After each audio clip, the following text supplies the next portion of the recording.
But like as far as the rankings are concerned, is the highest ranked team that lost in the AP poll Arizona? Yes.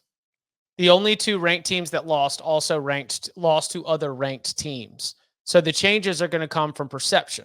So, for example, to take you inside the rankings, I don't think that Alabama is going to move out of number 4, but what Alabama will be is a more solid number 4 because you are dealing with about like 1/6 of the voters had them outside of the top 5 as low as number 10. That floor is going to come up. And so the chances of an Ole Miss, the chances of whoever 6, 7, and 8, the chances of them jumping Alabama are going to be less likely because of the way that with this win, they have changed. Like if you had Alabama at number 8 or number 10 on your ballot, like a handful of voters did, you can't look at this result and still keep them at number 8 or number 10. So they will be in voting points closing the gap with number 3, but I don't think anyone realistically believes that they are jumping number 3 for based exclusively on this result. Everyone's going to wait until the Georgia game before you make any decision to move the Crimson Tide out of number 4. Now, unless you have anything else on Alabama, I think the most impressive team in the top 10 was Oregon. I think Oregon gave voters a reason to reverse course. They have dropped them after 2 wins. They started at number 3. They dropped them 4 spots after the Idaho game. They dropped them 2 spots after the Boise State game. And I think the Ducks, I mean, somebody sent this message. They said, did the zipper get unstuck? Yes. I think that the offensive line had a statement game here. I think that what we saw in terms of that group getting better with some of the changes that were made during the Boise State game continued here. They had a lot of balance. They were hitting explosive plays through the air as well as on the ground. I think they had 300 yards of explosive plays out of 500 some odd yards in this game. Yeah. I mean, this is Oregon at its peak in the Dan Lanning era. It is a machine that operates with ridiculous efficiency, both on the ground and through the air. And I'm very impressed with the way that the Ducks took a game on the road in Corvallis that was maybe a little bit close and gave do you know what they gave him, Bud? They gave him that sleepy time tea. It was like 27 nothing in the second half, night. And there was a relentlessness to the way that this team won that I think should give Oregon fans a lot of confidence in what they've got moving forward. Yeah, I thought 2 things. One, you nailed it on the offensive line. We talked about that a lot this week. The second half of last week, they did kind of bite the bullet, switch up the offensive line combo, and found one that worked. And you might say, hey, that's kind of crazy that we're just going to hand wave the first 6 quarters of football for this team this year. But, well, you know what? The last 6 look pretty damn good offensively. So, yes, we will hand wave that because people get hurt. You got to try different combos to see who can work in there. The other thing I thought was that Gabriel actually pulled the trigger today on time and was not late. The first 2 games, I thought Gabriel's like, he's kind of like low-key playing like crap. Like the numbers won't say it, but he's not firing on time. Like the ball's not out when it's supposed to be out. He's not quite comfortable in this system. And I thought today Gabriel was much more comfortable. The ball came out on time and it just looked so much smoother. And defensively, almost everything Oregon State got felt like scramble drill BS. And that's generally a good sign that you're playing pretty good defense down to down. Now, granted, I mean, it still counts, right? But there was a lot of like kind of just run around, make something crazy happen to Oregon State's offense today. And they shut that down pretty well after about like the first 12 minutes or so. Yeah, that was far and away their best game. I mean, they were healthier on the offensive line. They looked like Oregon, but I'll like if you want to make the argument that it was the most impressive performance of the day, I'm not going to fight you on it. No, I said of the top 10. I will not. I don't necessarily agree. I will not fight you on it. But because I just don't think Oregon State's very good. So yeah, Bama's probably more impressive. I don't even think Bama's the most impressive. Are you going to trot out Tennessee? Yeah. They couldn't cover 88.5. Yeah, right? they couldn't cover the live line. Listen, come on. If you can't cover 88.5, you know, Texas covered live lines. All right. Texas covered ridiculous live lines against UTSA. They kept their foot on the gas. Tennessee can't cover 88.5 against a Kent State team that, plays with their food against the FCS squads.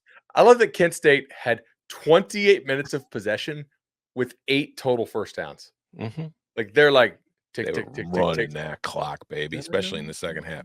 Listen, Tennessee had a 30-0 lead in the first quarter, and they pulled out an onside kick and recovered it. Oh, is now the time? I said last week there was a wagon watch. I told you on Twitter earlier that there was a huge announcement on the show tonight. Here it is. It's amazing.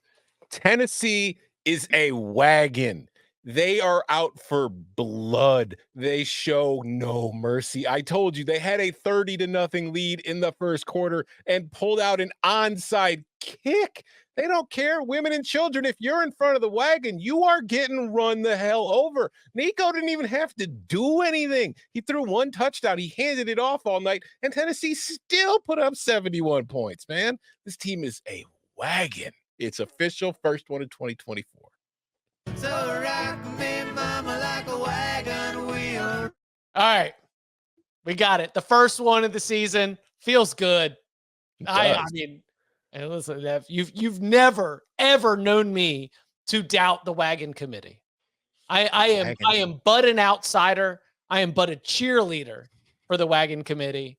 I submit nominations. They are often shot down because I am a premature wagon declarer. You're a premature wagoneer.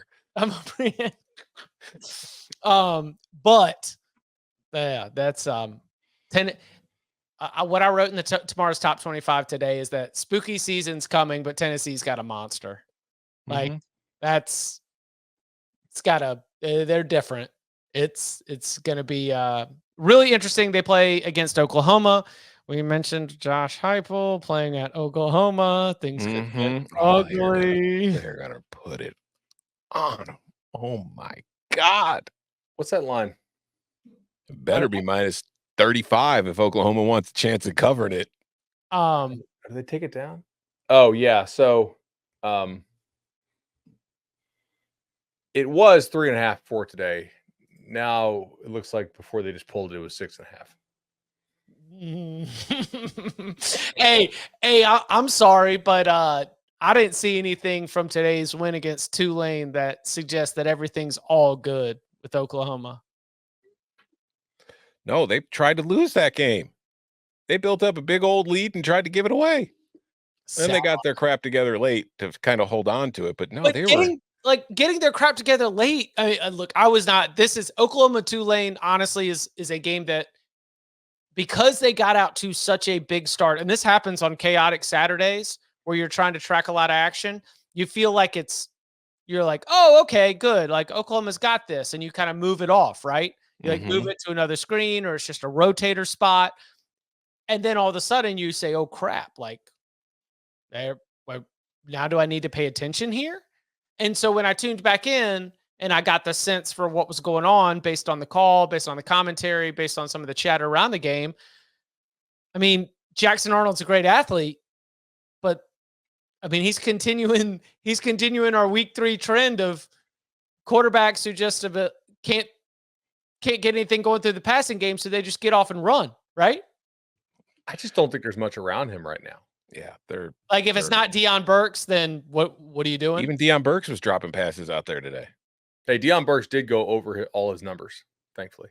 It's just a terrible day for anybody involved with Purdue. Oh God, yeah.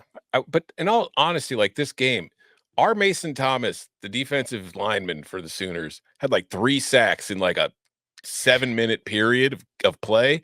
Without him, the Sooners might have lost this game. He literally saved them on defense, just one guy taking it over to kind of snake away all the momentum that Tulane might have had.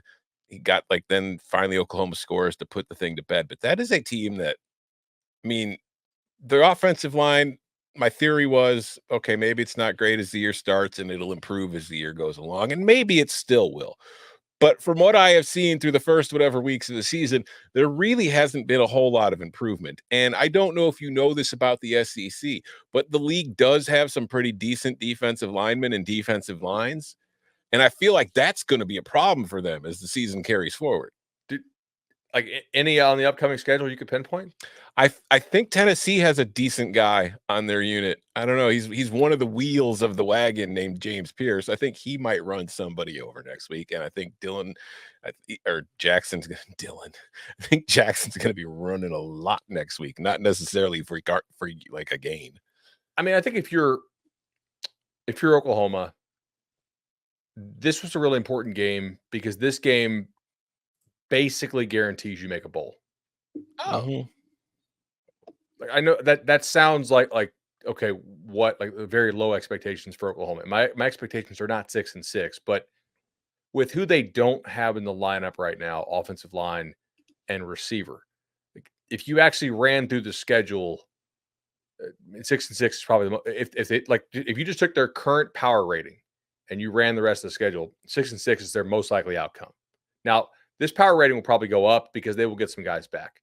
None of these guys, as far as I know, are like out for the season, like the guys who matter. So they'll get them back. They'll be better. I don't know if they're better next week, but I mean they're dogs against Tennessee. Are they dogs at Auburn? I mean, it's just you're taking a big picture, long range view, and on September 15th, I think it's like I don't think this game was important for a bowl. I think this game was important that you didn't blow it. I think this game was Sure. important because you're an imperfect team, and like you needed to show something after your offense played like doo-doo last week, and you did good things early, but you showed how imperfect you were by the inability to sustain that success. I mean, and there is a point in a college football season where if you watch the entire country like we do, you kind of feel like everyone sucks. Yeah. And like these are the kinds of things that will make that get inside your head because you're just like, wait, why can't you just do that same thing that you just did?